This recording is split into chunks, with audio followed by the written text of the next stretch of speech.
And I'm here to talk about Microsoft Whiteboard. As you can see on the screen, showing you what you can do, maybe a few examples, what you can do with this wonderful tool. So as you can see on top here, I just put in, imagine using a whiteboard in your online classes, one that is infinite. What do I mean by infinite?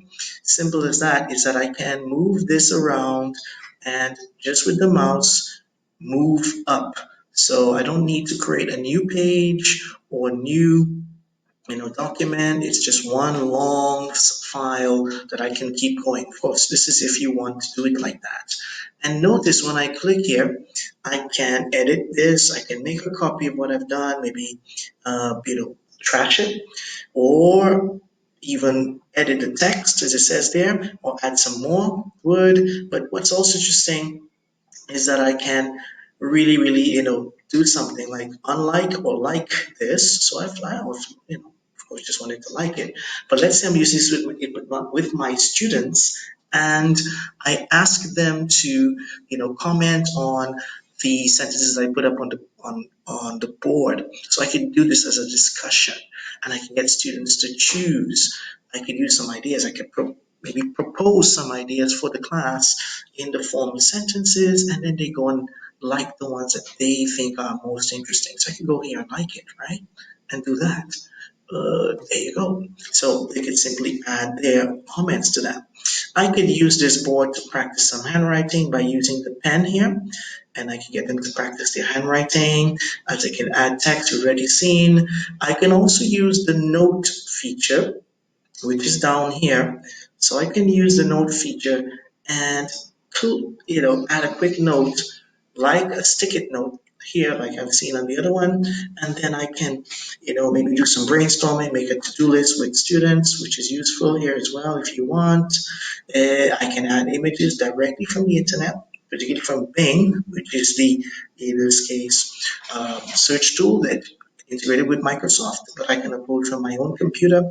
Most importantly, I can add a lot of other stuff. I can add PDFs, I can add PowerPoint and Word directly from my computer or from my one drive to this particular document I'm sharing here.